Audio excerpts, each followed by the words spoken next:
Olá pessoal, trazendo aqui mais um vídeo para o canal. Nesse vídeo vamos dar continuidade ao vídeo anterior, onde eu falei que faria aqui por esquema elétrico a explicação do que estava acontecendo com a placa, na análise que foi feita no vídeo anterior, né? Quem assistiu sabe do que estou falando, quem não assistiu é só voltar um vídeo aí e assistir e vocês vão entender. Essa placa é uma Compal LA6772P. Essa placa chegou para mim, o notebook chegou com o cliente relatando que o notebook não startava. Então eu fiz alguns procedimentos e vocês viram aí, quem assistiu, que na verdade o notebook ele startava sim. Só que quando estava com bateria e carregador conectado, o notebook não startava. Se retirasse a bateria, o notebook starta. Antes de iniciar esta análise, eu quero pedir a vocês que compartilhem, que se inscrevam, tá? Marque o sininho para estar recebendo as notificações e principalmente deixe o seu like. O seu like é muito importante para o canal. Se vocês têm algum apreço, algum carinho por este canal, deixe o seu like porque isso ajuda o canal a crescer.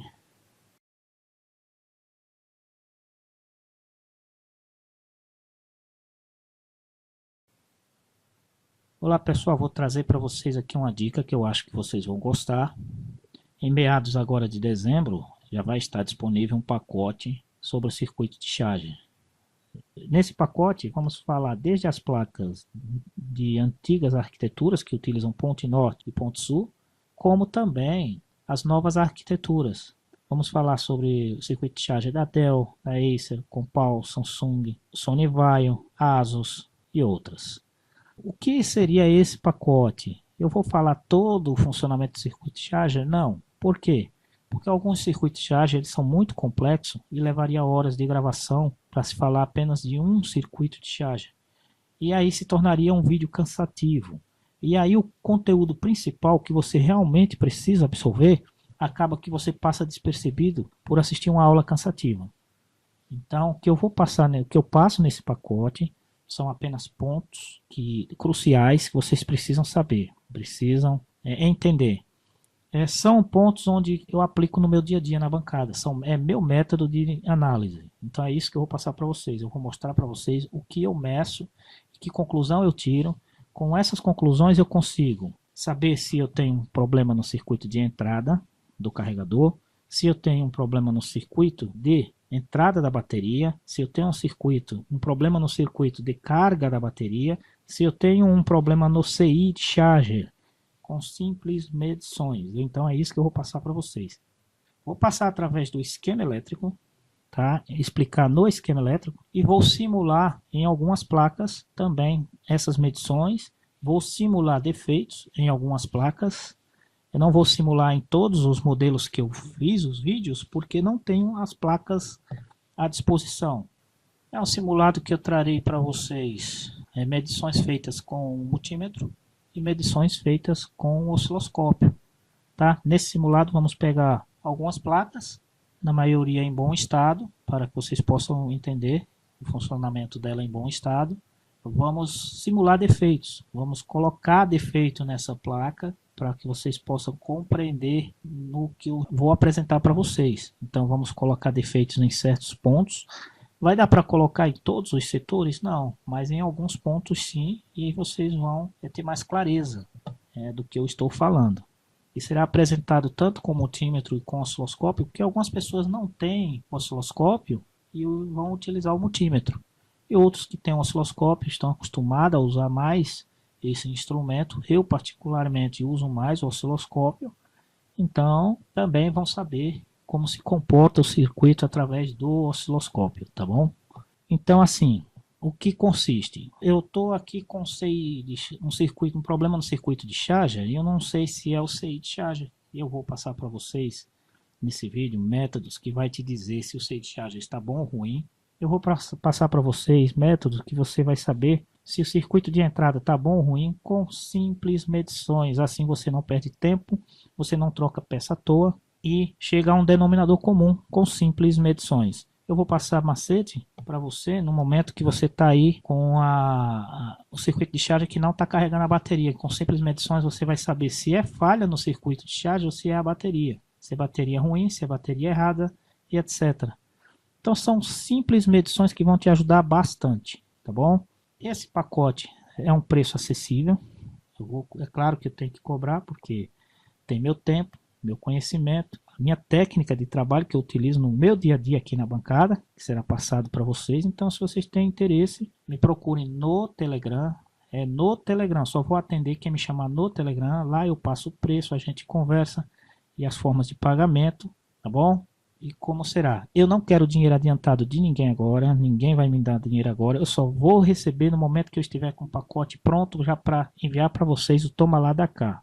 Uma outra informação é que essa quantidade de pessoas que vão adquirir esse pacote é limitada, tá? Não vou vender avulso. Ah, mas por que não? Sabe por que eu não vou vender avulso? Porque aquelas pessoas que compraram, eu quero dar suporte. Eu quero que aquelas pessoas que compraram, assistiram os vídeos e estão tendo dificuldades para pegar o macete ou alguma coisa, eu quero poder dar o suporte àquela pessoa. Eu quero poder chegar para ela, professor, eu estou aqui com o circuito de charge, eu apliquei o método, mas não estou conseguindo. Então me chama e eu vou dar suporte a essa pessoa. Se eu fizer avulso e der uma grande quantidade de pessoas solicitando suporte, como é que eu vou dar suporte a todos? Então eu vou limitar uma quantidade para que eu possa estar atendendo na hora que essa pessoa necessitar. E aí depois que todos estiverem aí aptos a caminhar com suas próprias pernas, digamos assim, na análise do circuito de charge, aí eu volto a liberar novamente o pacote para outras pessoas. Então, aquele que já quer adquirir agora, já quer garantir seu pacote agora, me chama lá no Telegram, garante o seu pacote, não vai ter que pagar nada agora, simplesmente só vai entrar lá e garantir a sua vaga. Dizer, olha, só quero que seja uma pessoa que cumpra com o que fala, né? Olha só, eu quero entrar nessa vaga, eu quero minha vaga garantida, então beleza. No momento que eu lançar o pacote, você já terá direito ao pacote e conversaremos sobre a forma de pagamento, tá bom? Então é isso aí. Se vocês gostaram dessa dica, se vocês estão interessados em saber realmente como analisar o circuito de charge, é só me chamar no Telegram, garantir a sua vaga e você vai ter seu pacotinho passo a passo. Valeu? Um abraço e vamos continuar com o vídeo aí. Bom, antes de iniciar explicando o que acontecia, vou falar aqui resumidamente como funciona este circuito, né? Bom, basicamente, se tudo estiver ok, vamos imaginar que tudo está ok com o circuito de charge, não existe nenhum componente danificado. Então, com tudo ok, esse pino aqui, ó, a CPRN, ele tem que estar a 0 volts, já que se tudo estiver ok. Por que ele tem que estar a 0 volts? Bom, imaginando que tudo está ok, entrando 19.5 aqui também na saída tem que ter basicamente 19.5, tá? Ou bem próximo disso, no máximo, no mínimo aí 19.3 volts no mínimo. Então, aqui tem que ter 0 volts no ACPRN. Por quê? Porque isso estando bateria e carregador conectado, tá? Porque o ACPRN a 0 volts, ele chega aqui 0 volts, mantém esse cara em corte, né? Já que vai estar 0 na base e 0 no emissor, esse cara aqui fica em corte. Com esse cidadão aqui em corte, esse transistor em corte, faz valer o divisor resistivo aqui, ó. E aí ele seta a saída aqui a 3 volts. Esse PACIN e também é o ACIN que vai para o Super I/O. Então aqui vai para o Super I/O depois que passar por esse resistor. Eu vou ampliar o zoom para ficar melhor para vocês entenderem. Acho que agora está melhor, né? Vou apagar esse risco aqui para explicar novamente. Ó, tudo normal, 0 volts no ACPRN. A 0 volts aqui é 0 volts também no emissor. Esse transistor ele corta o PQ112. Então, PR132 com PR136, né, fazem aqui um divisor resistivo. Aliás, um divisor de tensão. Esse divisor de tensão faz ter na saída aqui 3 volts. Esses 3 volts passa aqui para o PR133 e vai informar ao Super I/O que o carregador está presente. Mas esse PACin aqui, ele vem para cá, ó. Ele vem para cá. 3 volts. Polarizando esse MOSFET, PQ107, que é o mesmo. Isso aqui é um duplo MOSFET, tá? Ou seja, é um encapsulamento com 2 MOSFETs interno canal N. E no pino 5 ele polariza um, aterrando aqui, com aqueles 3 volts que chega aqui do PACI, e a terra é esse aqui. Esse sinal aqui, ó, eu estou explicando isso aqui para vocês entenderem o defeito. Esse sinal aqui, ó, olhe bem o nome aqui, ó, CHG-N001. Ele vem para aqui, ó. Foi aterrado, né? Tá aqui, ó. CHG-N001. Então ele aterra esse lado do resistor. Aterrando, né, levando, polarizando aqui a base desse transistor a 0 também, aterrando essa base. Com isso, 0 aqui e 0 aqui, esse MOSFET ele corta. Esse MOSFET cortando, esse resistor aqui PR112 fica flutuante, fica sem polarização. Aí faz valer o VIN. Lembre-se que eu falei que em condição normal, com carregador e bateria conectado. Então, com o carregador, já que tem carregador conectado, existe o VIN. Então o VIN está presente. Então o VIN, já que não tem polarização, o VIN entra aqui, ó, 19 volts, chega aqui no gate do PQ103. Aqui no B+, também tem 19 volts. Então 19 no source, 19 no gate. Esse cara aqui se mantém cortado. Aqui vai ter a tensão da bateria de 11 volts aproximadamente, né? Então 11 volts aqui e desse lado de cá 19. Então eles não se confrontam, né? Essas tensões não se confrontam, porque o 19 não passa para cá porque tem um diodo bloqueando. O MOSFET está cortado e o diodo está inversamente polarizado. Os 11 também não passa para cá porque 11 é menor que 19. Então ele chega aqui no diodo, ele fica barrado.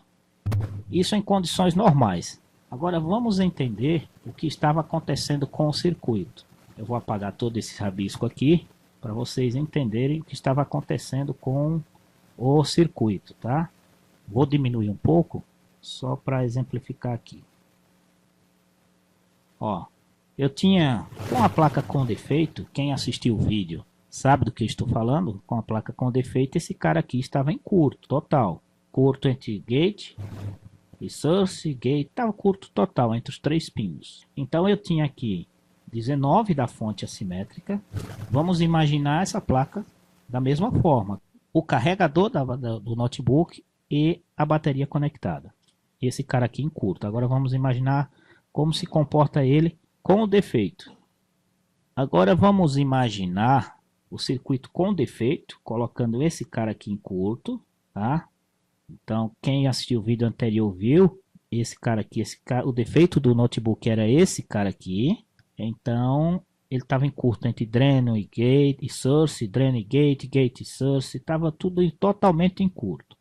Então, eu tinha aqui 19.5 do carregador. Vamos imaginar o carregador, depois a gente entende o que acontecia quando eu conectei a assimétrica.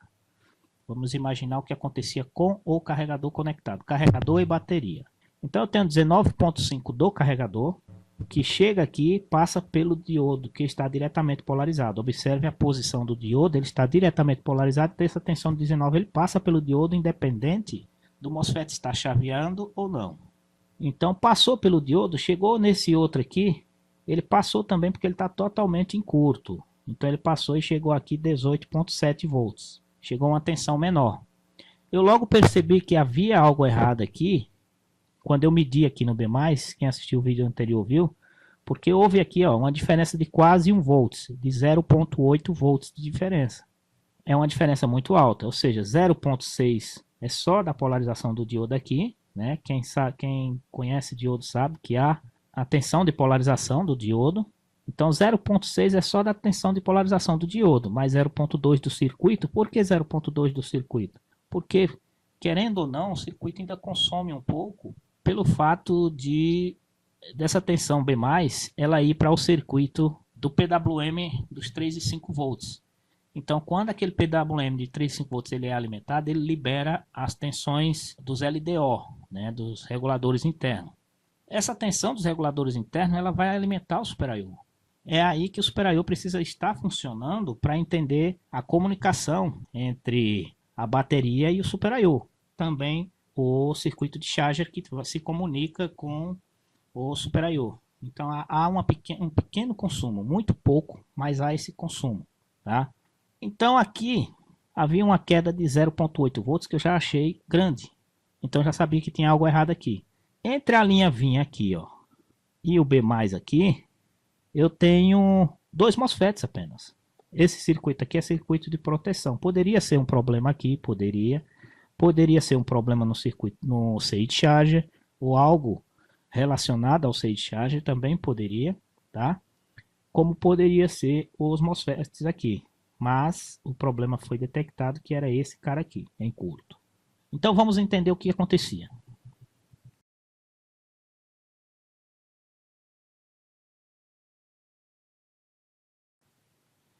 Agora vamos entender como se comportava a placa com defeito, tá? Então, imaginando aqui que a placa está com a bateria conectada e no momento que a gente conecta o carregador, não a assimétrica, o carregador. Então surge aqui 19.5, essa tensão do carregador, tá? Aqui temos o primeiro MOSFET, que ele está diretamente polarizado pelo diodo, então essa tensão passa através do diodo, não do chaveamento do MOSFET. E passa também pelo segundo MOSFET, já que ele está em curto. Né? Nós temos aqui esse MOSFET totalmente em curto. A tensão de gate aqui é 19 volts. E a tensão desse outro gate também é 19 porque eles estão interligados. Com isso, esse MOSFET aqui se mantém cortado e a tensão passa apenas pelo diodo. Chegando aqui 18.7. E aí ela chega aqui também, B+, ó, no MOSFET de entrada da bateria 18.7. Essa tensão ela passa para cá. Eu já explico por que ela passa para cá. E aí ela desce aqui, ó. Vai se confronta com a tensão da bateria e vem também para cá. E no momento que esse MOSFET chaveia, ele joga ao terra. Então esse ponto terra aqui, ó. Se você seguir ele aterra tudo isso aqui, ó. Aqui é uma chave, tá direto. Então ele aterra aqui a linha de B+. Temos esse MOSFET em curto, o terra vem até aqui. Até o catodo desse diodo.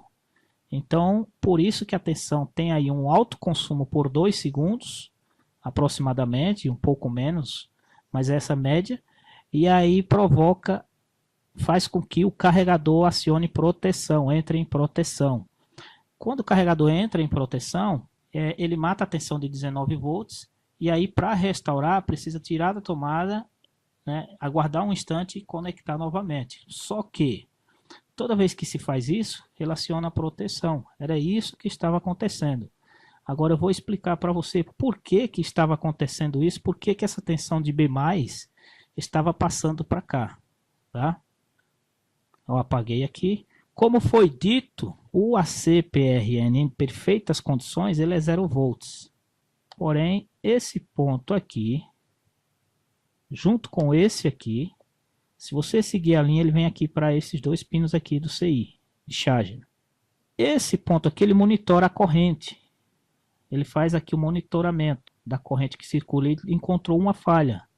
Só que essa falha que ele estava encontrando fazia com que o CI, já que a gente tinha um CI em perfeitas condições, fazia com que o CI ele sofresse um atraso de comunicação. E aí ele atrasava aqui, ó, a polarização do ACPRN. Com esse atraso, fazia com que esse MOSFET continuasse chaveado.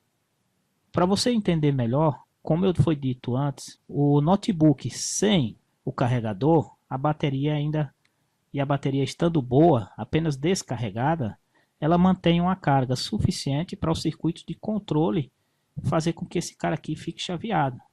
No momento que você conecta o carregador, estando tudo perfeito, instantaneamente esse ponto aqui vai a zero. Para cortar, fazer esse cara aqui cortar. Só que, como havia uma falha, ele atrasava esse ponto aqui em quase 2 segundos para poder levar essa linha a 0 volts. O que era tempo suficiente para acionar a proteção do carregador. Ou seja, esse ponto aqui demorava para ir a zero. Logo, esse atraso também chegava aqui, esse cara não cortava, esse cara aqui chaveava, então nós tínhamos aqui o PACI a 0 volts. Com o PACI a 0 volts, aqui, ó, nesse ponto aqui, ele estava a nível lógico alto. Esse cara aqui, estando a nível lógico alto, ele polarizava esse transistor aqui, mantendo esse transistor saturado. Logo, esse transistor estando saturado, esse cara aqui estava chaveado. E aí quando os 18.7 chegava aqui, ele passava. Só depois que o circuito entendia, e isso só acontecia através da assimétrica e não do carregador, porque esses 2 segundos que ele ficava, ele reacionava a proteção do carregador, mas na assimétrica, o que era que acontecia na assimétrica? Na assimétrica, ele passava aí em torno de 2 segundos, eu estou setando a 2 segundos, eu não cronometrei, mas era em média isso. E depois ele liberava aqui, eu levava essa linha a 0 volts. Aí o circuito voltava a funcionar normalmente. Isso só acontecia com a assimétrica, já que a assimétrica não acionava a proteção. Então era isso que estava acontecendo. Então, para resumir, com o carregador conectado, vir aqui, ó, os 19 volts. O atraso aqui fazia com que essa tensão chegasse, se confrontasse com a tensão da bateria. Essa alimentação 18.7, ela também ia para o CI-PWM de 3,5 volts. Com isso, nós tínhamos o Super I/O alimentado e se comunicando com a bateria e recebendo informações também do CI. Qual é a informação que ele recebia do CI? Desses 2 pontos aqui, ó. Exatamente do resistor shut. Ele recebia por meio desse pino aqui, ó. Através desse pino aqui. Vai lá para o Super I/O. E o Super I/O estava alimentado pela fonte de 3 volts. 3 volts do LDO. Então, com essa informação, o Super I/O fazia com que o CI funcionasse, atuasse. O CI ia querer funcionar o circuito de carga, porque ele entendia que a bateria estava descarregada, e na hora que ele tentava chavear o primeiro MOSFET aqui, ele aterrava a linha de B+. Isso é claro, tudo muito rápido, né? Eu estou explicando aqui, parece ser uma sequência longa, né? Mas na verdade isso acontece muito rápido, quase que instantâneo. O que foi que eu fiz? No momento que eu substituí esse cara, tudo normalizou, né? Porque não teve mais atraso aqui. Esse ponto aqui passou a monitorar e entender a corrente de forma correta, levou aquele ao CI de charge a informação correta, então ele setou aqui esse ponto aqui a 0 instantaneamente, no momento que o carregador é conectado. Era isso que estava acontecendo. Eu cheguei a pensar que era esse cara aqui, cheguei a pensar que era esse aqui. Eu tirei isso do pensamento no momento que eu percebi que ele estava carregando, né? No momento que ele carregava a bateria com a assimétrica. Depois que a assimétrica normalizava, o circuito de charge atuava normalmente. Só que eu percebi um atraso aqui. Eu não mostrei no vídeo anterior, mas antes de trocar esse cara aqui, eu vim monitorar aqui o gate. E eu percebi que ele, para cair aqui, ele ficava em 3 volts, depois de 2 segundos é que a tensão subia. E depois que a tensão subia aqui, era que o circuito normalizava. Tá? Ou seja, eu colocava a assimétrica, engatava lá a assimétrica, o consumo ia a 5 amperes, e 2 segundos depois era que esse ponto subia. Aí quando ele subia aqui, esse cara cortava, era que tudo normalizava. Aí foi onde eu entendi todo o circuito, beleza? Então espero que tenha ficado claro aí para vocês. Era esse o problema do circuito. Se vocês gostaram, deixa aí o seu like. E fiquem todos com Deus.